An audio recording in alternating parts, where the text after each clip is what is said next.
The wind, a malevolent spirit of the high peaks, claws at Elias Thorne, driving shards of ice into the raw skin of his face. He hunches deeper into his worn buffalo coat, the trapline on his back a familiar burden, but today the snow is a blinding, swirling enemy, transforming familiar landmarks into treacherous illusions. Each step is a fight. He's considering turning back, holing up in his meager cabin, when a flicker of unnatural color against the white snags his eye. It's a patch of deep blue, almost swallowed by a fresh drift near the base of a gnarled pine. He approaches, senses prickling.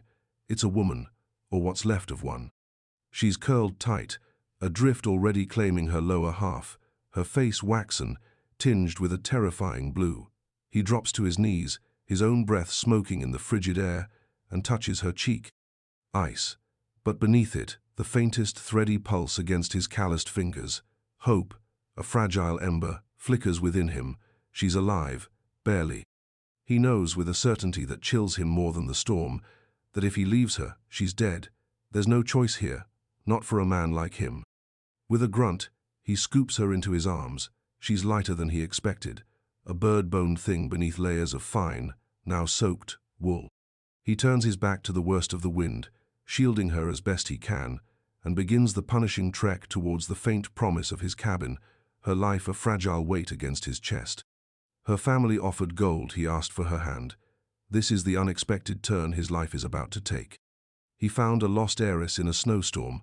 Her family offered gold. He asked for her hand. That was a close call. Before we see how Elias navigates this, tell us in the comments, what's the toughest situation you've ever had to survive? And if you admire pure grit, hit that like button and subscribe. The storm had raged for 2 days before Elias Thorne found her, a relentless white fury that had driven even the hardiest creatures to seek shelter. His cabin, nestled in a small, aspen-ringed meadow that offered some protection from the worst of the mountain gales, was a solitary outpost against the vast, indifferent wilderness. He lived a life pared down to necessities, a warm fire, dry shelter, food enough to see him through the harsh winters. He trapped for furs, hunted for meat, and asked little of the world beyond what he could wrest from it with his own 2 hands. Loneliness was a familiar companion, its edges worn smooth by years of quiet acceptance. He hadn't spoken to another soul in near 3 months, not since his last trip to the distant, rough-and-tumble mining settlement of Redemption for meager supplies. The woman he carried was an anomaly in his world of stark survival. Even through the grime and the dampness of her clothes, there was an air of refinement about her. The fabric of her dress, though torn and stained, was of a quality he'd seldom seen, finer than anything worn by the women in Redemption. Her hands, though chilled and blue, were smooth, unmarred by labor. He laid her gently on his own narrow bunk, the only soft place in the cabin, and began the careful work of saving her. His movements were surprisingly deft for a man whose hands were more accustomed to skinning knives and axe handles. He stripped away her sodden outer layers, his gaze impersonal, focused solely on the task. Her skin was like marble, cold to the touch. He chafed her hands and feet, trying to restore circulation, then wrapped her in his driest, warmest blankets, piling his spare furs on top. He stoked the fire in the small stone hearth until it blazed, the heat slowly pushing back the cabin's pervasive chill. He brewed a weak broth from dried meat and herbs, hoping he could get some of it down her if she stirred. He knew nothing of her, not her name, nor how she'd come to be alone and dying in the heart of a blizzard miles from any known trail. A stagecoach accident, perhaps? Lost from a party of travelers foolish enough to brave the mountains this late in the season. It mattered little. What mattered was the shallow rise and fall of her chest, the occasional flutter of her eyelids.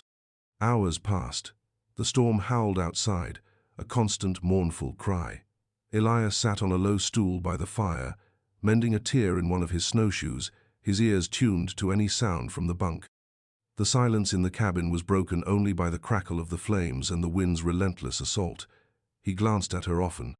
Her hair, dark as a raven's wing, fanned out against the rough sacking he used for a pillow. Her features were delicate, even in their current pallor. He wondered what color her eyes were.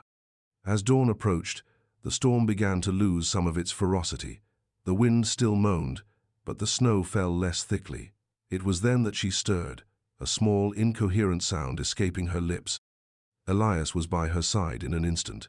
Her eyelids flickered open, revealing eyes the color of a summer sky, clouded now with confusion and fear. She tried to sit up, a panicked look crossing her face. "Easy now," he said, his voice rough from disuse but gentle. "You're safe. You were lost in the storm. I found you."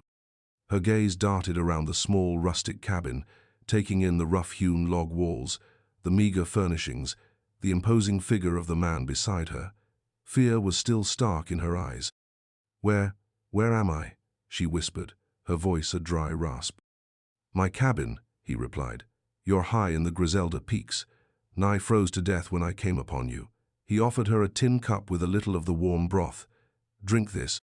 It'll help." She hesitated, her eyes still wary, but the aroma, faint as it was, must have reminded her body of its desperate need. She allowed him to help her sip the warm liquid. Her hand, when it brushed his, was still cold, but no longer like ice. He saw the fear slowly recede, replaced by an exhaustion so profound it seemed to weigh down her very eyelids. "Thank you," she murmured, the words barely audible, before sleep claimed her again. Elias watched her for a long moment. She was a world away from him, from his life. He could see it in the cut of her clothes, the softness of her skin, the unconscious grace even in her weakened state. He felt a strange pang, a sense of protectiveness that went beyond the simple duty of a rescuer. The isolation of the cabin, once a comfort, now seemed to hold a different kind of tension with her presence within its walls. Clara awoke slowly the next time, the world coming into focus in fragments, the rough texture of wool blankets, the smell of wood smoke and something savory like stew, the rhythmic thump of an axe splitting wood, somewhere outside.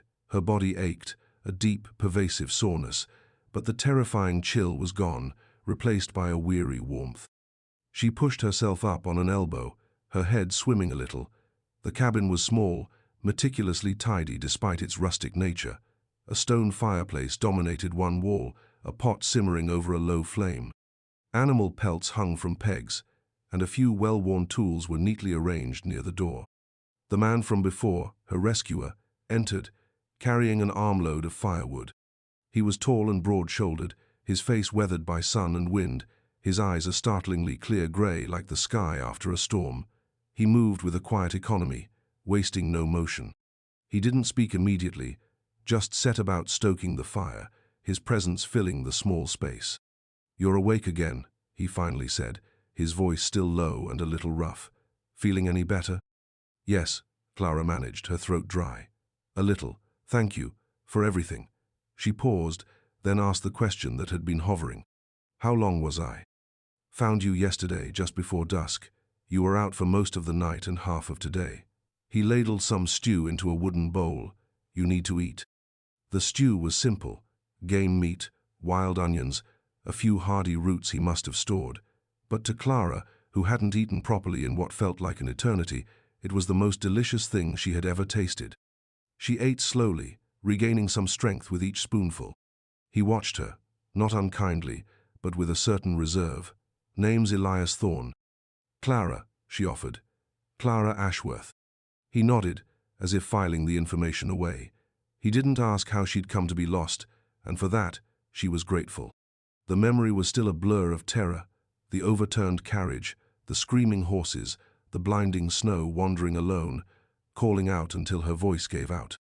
As the day wore on, a fragile truce settled between them. Clara, still weak, mostly rested, watching Elias as he went about his chores. He mended a snowshoe, sharpened his axe, checked his snares just outside the cabin, always moving with that same quiet competence. He spoke little, but when he did, his words were direct and to the point. He asked if she needed anything, if she was warm enough. He answered her few, tentative questions about the area, about how long the storm might last. She learned he was a trapper, living alone through the harsh mountain winters. He seemed unsurprised by her presence, as if rescuing half-frozen women was a regular occurrence, though she suspected it wasn't. There was a stoicism about him, a self-reliance that was both intimidating and deeply reassuring. The first minor test of their cohabitation came when she tried to help. Seeing him prepare to go out and check more distant traps, she attempted to rise, intending to at least tidy the small cabin. A wave of dizziness washed over her, and she swayed, catching herself on the edge of the bunk. Heiress was there in a stride, his hand steadying her arm. "Easy now, you're not strong enough for that yet." "I just wanted to be useful," she said, frustrated by her own weakness. A flicker of something unreadable passed through his grey eyes. "Your being alive is useful enough for now. Rest. The storm's still blowing some. I won't be long." His concern, gruffly expressed, was a comfort. When he left, the cabin felt suddenly empty, the silence more pronounced. She pulled the blankets tighter, listening to the wind. She noticed a small, intricately carved wooden bird on the rough mantelpiece, the only decorative object in the cabin. Its craftsmanship was surprisingly delicate. She wondered if he had carved it. That evening, as the light faded and the fire cast dancing shadows on the log walls, Heiress returned, his face ruddy from the cold, a brace of rabbits slung over his shoulder. He said little about his trek, just set about skinning and preparing the game for their next meal. Clara, feeling a little stronger, sat propped up on the bunk. "My father," she began, her voice hesitant, "he'll be worried. They'll be searching for me." Elias paused in his work, looking at her. "Ashworth, you said?" "Yes. My father is Harrington Ashworth, of Ashworth Shipping in Boston." She saw no flicker of recognition, but the name usually carried weight. He merely nodded. "Once the storm clears properly and the passes are somewhat safe, I can try and get word to Redemption. Someone there might be heading east." "Redemption?" "Mining town. Rough place. About 2 days hard ride from here, if the snow ain't too deep." 2 days. It felt like an eternity. She looked at his hands, strong and capable as he worked. He had saved her life. She owed him everything. The chasm between her world of Boston society and his solitary mountain existence seemed impossibly vast. Yet, here they were, sharing the shelter of his small cabin, two souls thrown together by the fury of a storm. A strange sort of peace settled over her. For now, this was her world, and he was its quiet, steadfast guardian. The wind outside seemed to howl a little less fiercely that night, or perhaps it was just the growing warmth of a fragile, unspoken understanding within the cabin walls. Days bled into one another, marked by the rhythm of the diminishing storm and Elias's quiet routines. Clara slowly regained her strength. The deep aches lessened, the color returned to her cheeks, and the fog of exhaustion began to lift from her mind. She started to take small turns around the cabin, testing her legs, feeling the life flow back into her limbs. Elias never rushed her, never made her feel like a burden, though she knew her presence must have disrupted the solitary pattern of his existence. He taught her small things, practical things, how to bank the fire so it would smolder through the night without consuming too much precious wood, how to read the subtle signs in the snow that spoke of animal movements. He showed her the different types of snares he used, explaining their mechanics with a patient precision she found surprisingly engaging. She, in turn, found an old, dog-eared book of verse tucked away on a shelf, Shakespeare, and sometimes, in the evenings when the wind had died to a whisper, she would read aloud by the firelight. His face would be in shadow, but she could feel him listening, his usual stillness deepening. One afternoon, while Elias was out checking a more distant trapline, Clara decided to try and make herself truly useful. His spare shirt, laid out to dry near the fire, had a significant tear in the sleeve. Rummaging through her own salvaged satchel, miraculously found near her by Elias on a later sweep of the area where he'd discovered her, she found a small sewing kit, a traveler's companion her mother had insisted she pack. Her fingers, still a little clumsy from the cold they'd endured, fumbled with the needle and thread, but slowly she began to mend the heavy linen. It wasn't the fine embroidery she'd been taught, but a practical, sturdy stitch. When Elias returned, stamping snow from his boots, he saw her bent over her task. He stopped, silent, watching her for a moment. She looked up, a little self-conscious. "I hope you don't mind. It was torn." He came closer, picked up the mended shirt. He ran a calloused thumb over her neat stitches. A strange expression crossed his face, one she couldn't quite decipher. "It's good work," he said, his voice softer than usual. "Better than I could do." He didn't say thank you, not in words, but she felt his appreciation in the quiet way he hung the shirt carefully on a peg. Their shared meals became less about necessity and more about a quiet companionship. He talked a little more sometimes, telling her about the ways of the mountains, the habits of the elk and the wolves, the signs of changing weather. She learned that his stoicism wasn't unfriendliness, but a deep-seated caution, a habit of a man long accustomed to relying solely on himself. She, in turn, told him about Boston, about the bustling city, the ships in the harbor, her love for books and music. She spoke of her family, her father's booming business, her mother's social engagements, her younger sister's upcoming debut. She tried to paint a picture of her life, so different from his, yet she found herself omitting the more frivolous details, sensing they would hold little meaning for him. One evening, as a stew bubbled fragrantly on the hearth, she asked him, "Have you always lived alone, Elias?" He was silent for a long moment, poking at the fire. "Mostly," he finally said. "My folks passed when I was young, had a partner, trapping for a few years, went his own way." He didn't elaborate, and she didn't press. She understood that solitude was woven into the fabric of his being, much like the relentless wind was part of the mountains. She noticed the quality of her own clothes, even tattered as they were, the fine wool, the silk lining of her cloak. She still wore a small gold locket around her neck, a gift from her grandmother, which she had managed to keep hidden. When Elias had first tended to her, she had been too out of her head to think of it, but now she was conscious of its value, of how it marked her as different. He never commented on these things, his gaze always respectful, but she wondered if he understood the implications of her background, the wealth it represented. Did he see her as an heiress, or simply as Clara, the woman he had pulled from the snow? The thought of her family, of rescue, was a constant undercurrent. She longed to see them, to reassure them she was alive. Yet, a part of her felt a strange reluctance to leave the quiet sanctuary of the cabin, to break the fragile peace she had found with this quiet, solitary man. He was beginning to feel less like a rescuer and more like something else, a protector, a companion. The thought was unsettling, confusing. One clear, cold morning, Elias returned from an early check of his perimeter. "Snow's hardening up," he announced. "Skies clear to the west.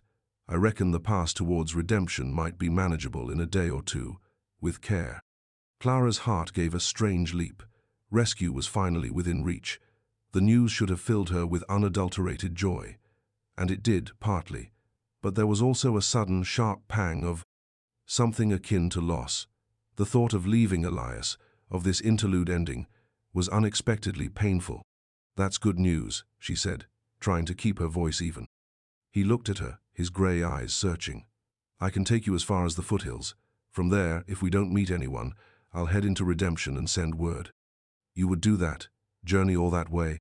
He shrugged, a characteristic gesture. "Said I would." The unspoken hung in the air between them. Their time together was drawing to a close. The outside world, with all its complexities and expectations, was about to intrude.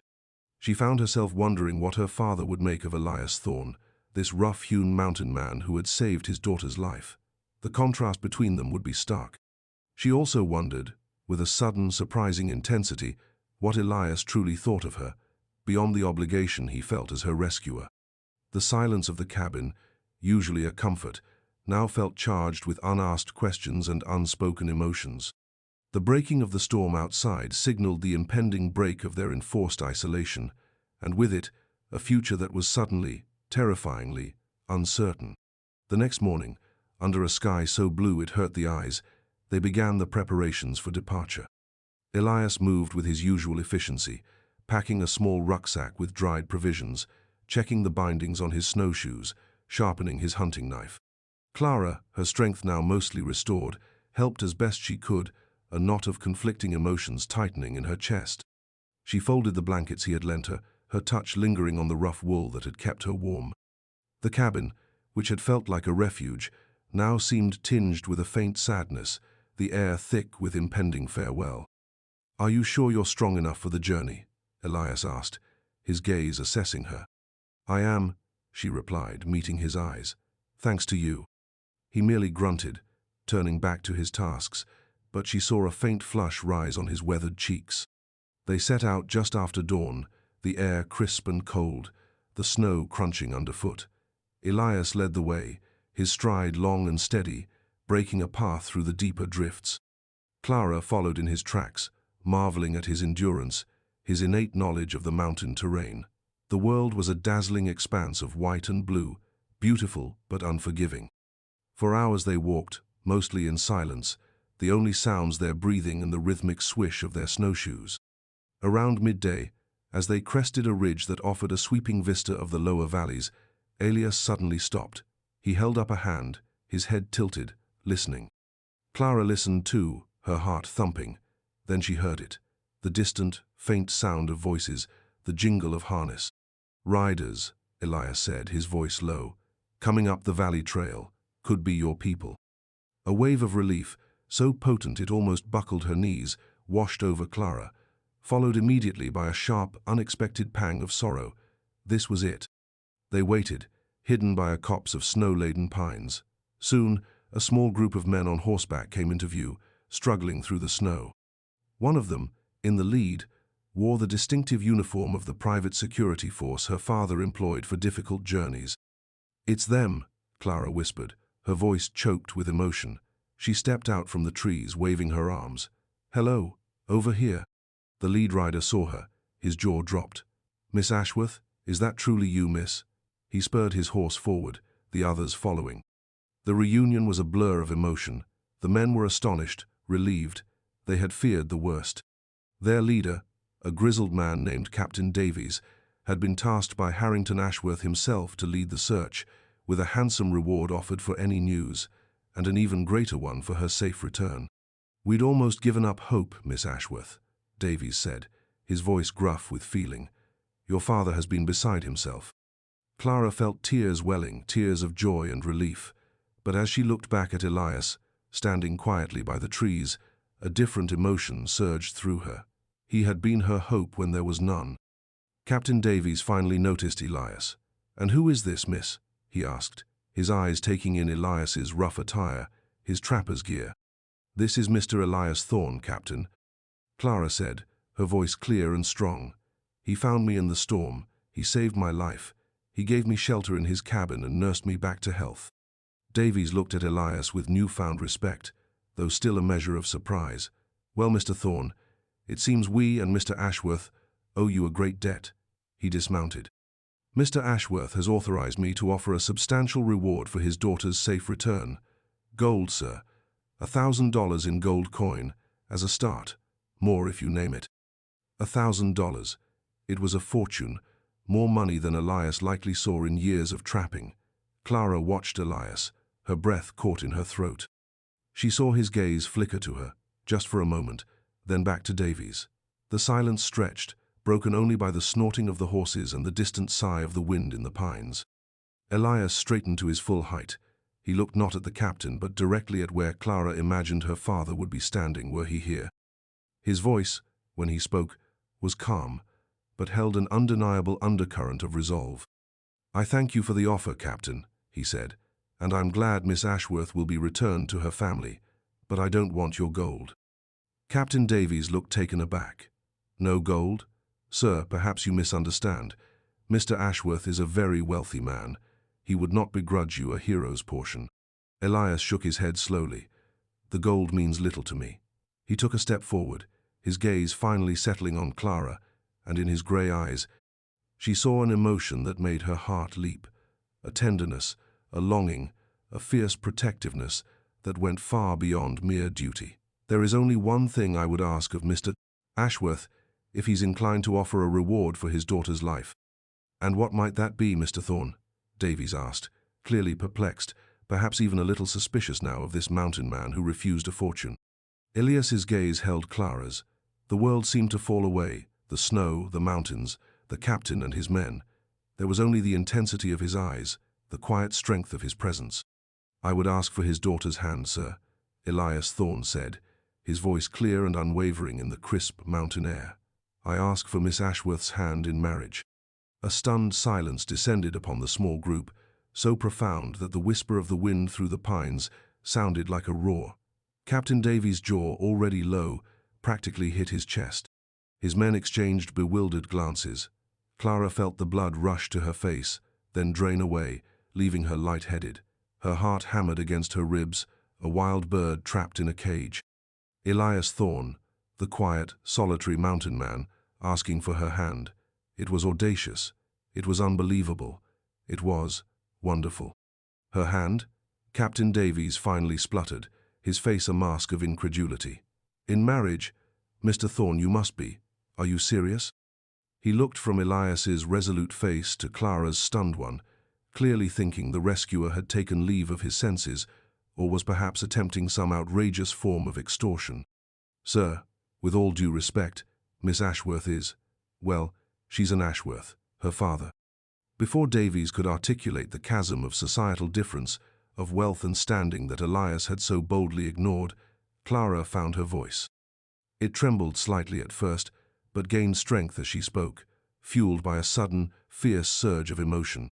Captain, she said, turning to the astonished man, Mr. Thorne is entirely serious, and his request, it does not offend me. Davies stared at her as if she too had lost her mind. Miss Ashworth, but your father, your station, this is highly irregular. Elias stood his ground, his gaze never wavering from Clara. He didn't flinch from Davies' implied disapproval or the unspoken judgment of the other men. He had made his request, laid his heart bare, in the only way he knew how, directly, honestly, without artifice. He wasn't offering wealth or status, things he did not possess. He was offering himself. Father will, of course, need to be consulted, Clara continued, her mind racing, yet a strange clarity settling over her. She thought of the long, quiet evenings in the cabin, the shared warmth of the fire, the way Elias's hand had felt, steady and strong, when he'd helped her. She thought of his quiet integrity, his unwavering care when she had been at her most vulnerable, expecting nothing in return. He hadn't seen an heiress then. He'd seen a woman in desperate need, and he had saved her. Gold was a paltry offering for such a debt, for such a man. But Captain, she said, turning fully to face Elias, her blue eyes shining, Mr. Thorne saved my life. He treated me with honor and kindness when I had nothing, when I was no one. He asks for my hand, not for my family's fortune. She took a step towards Elias, closing some of the distance between them. Elias, she said softly, using his given name for the first time in front of others, you could have asked for anything. Riches, land. Why this? His grey eyes, usually so guarded, were open now, vulnerable. Because gold can't keep a man warm through a long winter, Clara, he said, his voice low, meant for her ears but audible to the others. And land is empty without someone to share it with. I've had a lifetime of solitude. When you were in my cabin, it wasn't solitary anymore. He paused, a muscle working in his jaw. I know I've little to offer in the way of worldly goods, but I can offer you my strength, my protection, a life of honesty, and my heart, Clara, if you'd have it. Tears welled in Clara's eyes, but these were not tears of sorrow or fear. They were tears of a profound, overwhelming joy. This quiet, rugged man who lived so far removed from her world saw her, truly saw her, not as an heiress to be bartered or admired from afar, but as a woman to be cherished. Captain Davies, witnessing this exchange, looked utterly flummoxed. He was a man of action, of clear orders and predictable outcomes. This was beyond his experience. He ran a hand over his grizzled jaw. Well, I'll be, he muttered. I've seen some things in my time, but this. Clara reached out and laid her hand on Elias's arm. His rough wool sleeve was familiar, comforting. Mr. Thorne, she said, her voice ringing with a newfound confidence, your request honors me. She looked back at Captain Davies, her chin high. Captain, when we see my father, I will tell him that Mr. Thorne's request has my full endorsement. In fact, she took a deep breath, the decision solidifying in her heart with absolute certainty. I will tell him that I accept. Elias's breath hitched. A slow warmth spread across his weathered face, a rare, unguarded smile that transformed his rugged features, making him look younger, almost boyish. He reached out, his calloused hand covering hers on his arm, his grip gentle but firm. Clara, he whispered, his voice thick with emotion. Captain Davies looked from one to the other, his expression shifting from disbelief to a dawning, grudging respect. "Well then," he said, letting out a long breath. "It seems arrangements of a different sort will need to be made. Mr. Ashworth is not going to expect this. But," he added, a faint smile playing on his own lips as he looked at his beaming, rescued charge, "he wants his daughter happy. And I've not seen you look this alive, Miss Ashworth, not even before your ordeal." The tension broke. One of the younger guardsmen let out a low whistle of astonishment. The harsh mountain air suddenly seemed less biting, the snow-covered peaks less formidable. A future, unexpected and unconventional, had just been forged on a remote mountainside, born from a blizzard and a brave, audacious request. The gold would remain uncollected, but something far more valuable had been offered and accepted. Their journey down the mountain would be the start of a very different kind of adventure. The immediate aftermath was a flurry of practicalities, tinged with an undercurrent of dazed joy. Captain Davies, recovering his composure, agreed that Elias should accompany them. "Mr. Ashworth will want to meet the man who not only saved his daughter but, well, who has made such a proposal," he'd said, still sounding slightly incredulous but resigned. The journey down from the high peaks was slow but steady.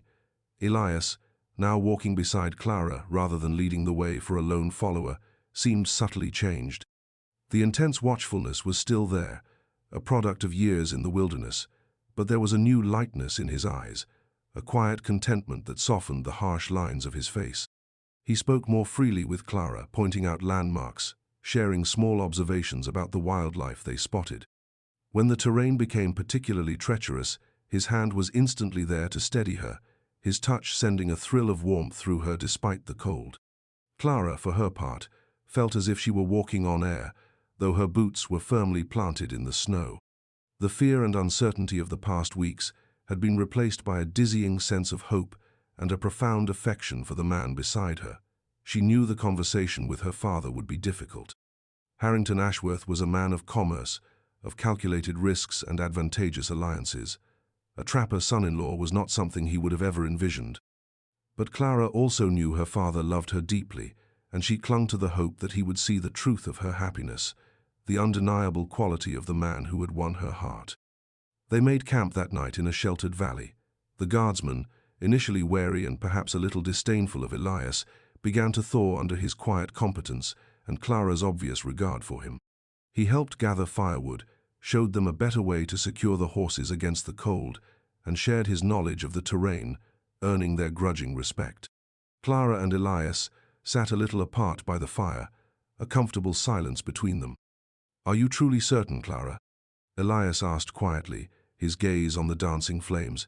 "Your father, your life in Boston, it's a world away from anything I know." She turned to him, her expression serious. "I've never been more certain of anything, Elias. My world, as you call it, often felt like a gilded cage. Beautiful, but restrictive. With you, in that little cabin facing the storm, I felt more alive, more myself, than I have in a very long time." She reached for his hand, her fingers lacing through his strong, calloused ones. "It won't be easy. There will be opposition, I'm sure, but we'll face it together." A slow smile touched his lips. "Together," he repeated, the word sounding like a vow. He squeezed her hand, and in that simple gesture, she felt the strength of his commitment, the depth of his unexpected love. When they finally reached the outskirts of the bustling mining town of Redemption, which served as a staging post for travelers heading east or west, the contrast to Elias's solitary cabin was jarring. The news of the lost Ashworth heiress being found alive had preceded them, carried by faster riders sent ahead by Davies. A carriage, far grander than the one that had met with disaster, was already waiting, sent by a relieved Harrington Ashworth who was himself en route, pushing his own rescue mission forward with all the resources at his command. Clara felt a pang of apprehension. The real test was about to begin.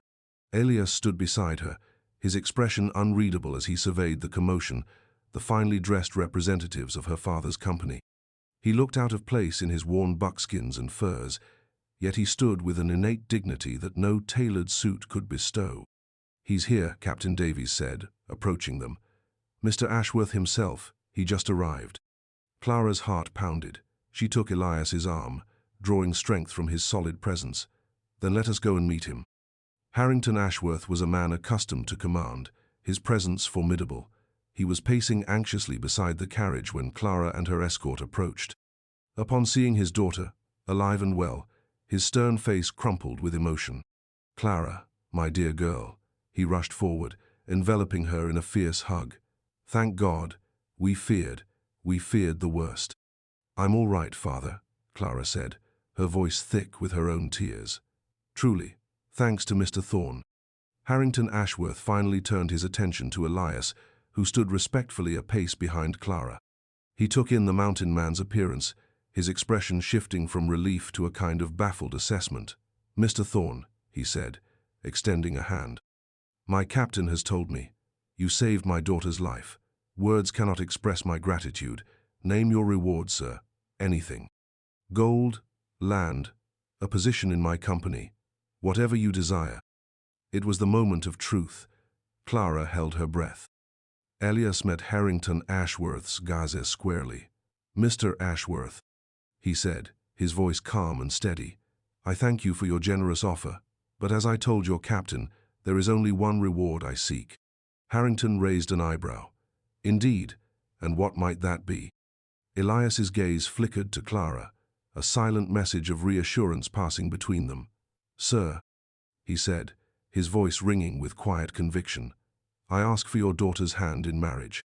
If the initial pronouncement on the mountain had caused stunned silence, this one, delivered directly to the formidable Harrington Ashworth, created a moment of absolute, ringing stillness.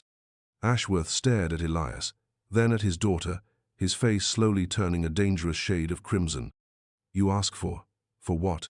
he finally boomed, his voice echoing through the street, causing onlookers to stop and stare. "My daughter's hand. You, a trapper? Are you mad?"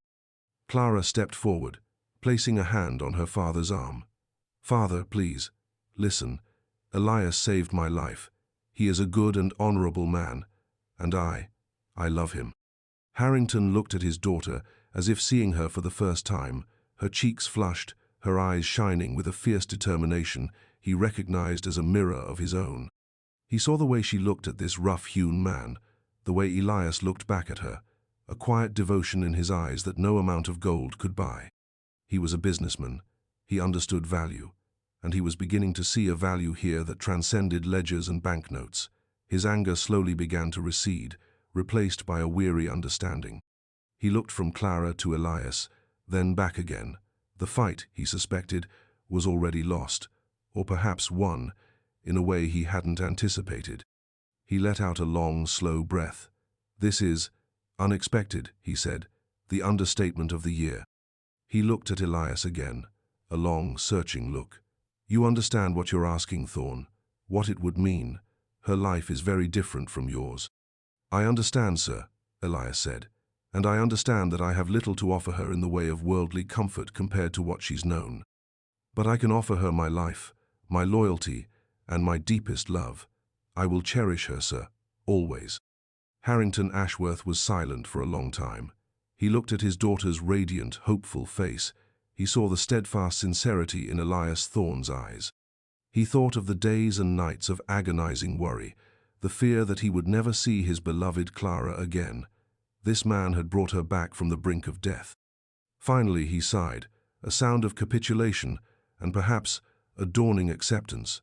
"Well, Thorne," he said, a grudging respect in his tone, "you're either the bravest man I've ever met, or the most foolhardy, perhaps both." A ghost of a smile touched his lips. "My daughter seems to have made her choice. And her happiness, that is paramount." He extended his hand again, this time not as a benefactor to a rescuer, but as one man to another.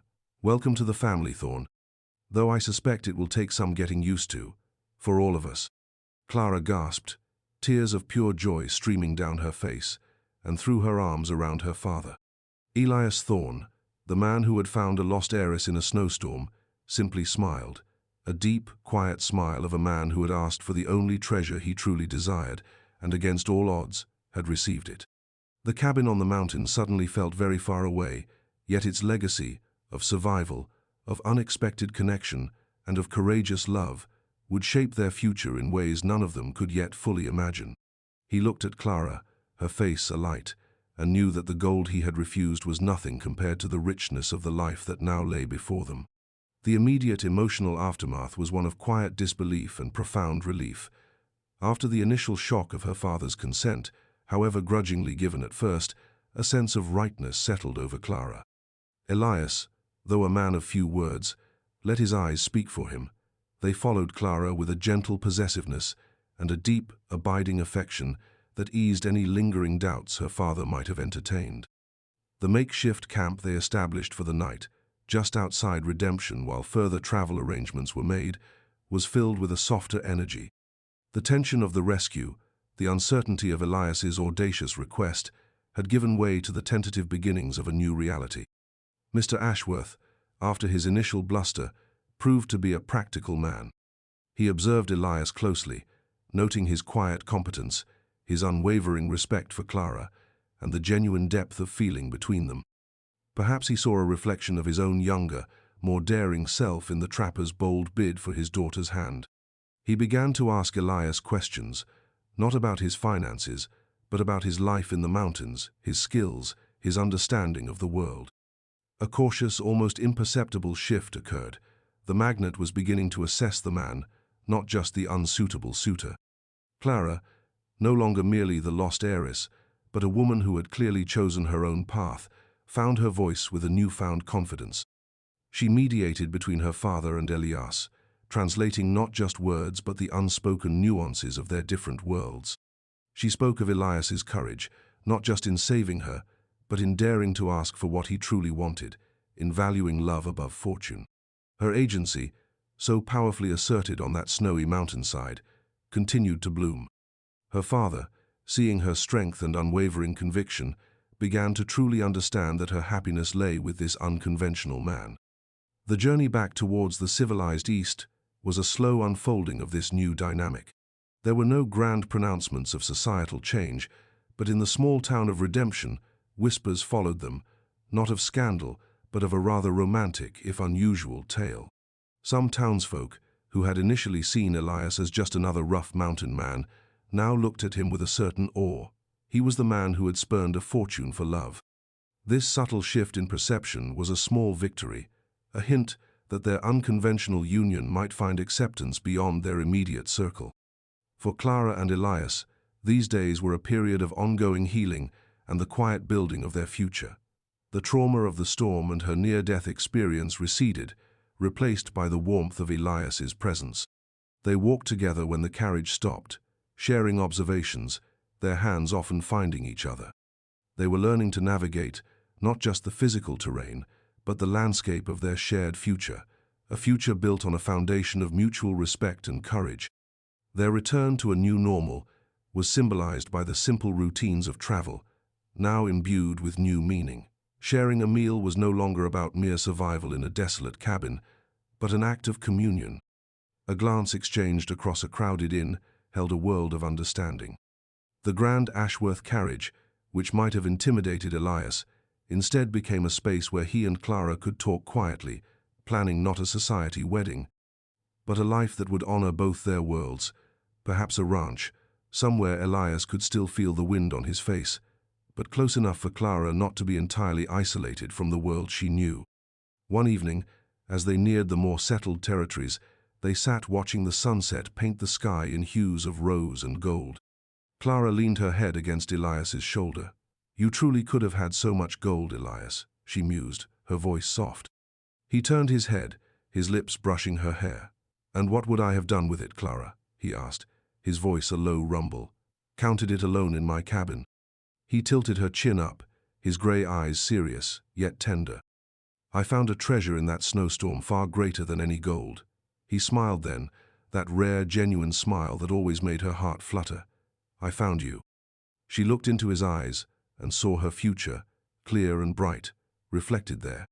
The memory of the auctioneer's voice, the fear of rejection, the societal labels, all these were distant echoes now, overpowered by the quiet strength of their bond. He had asked for her hand, and in doing so, had offered her his whole heart.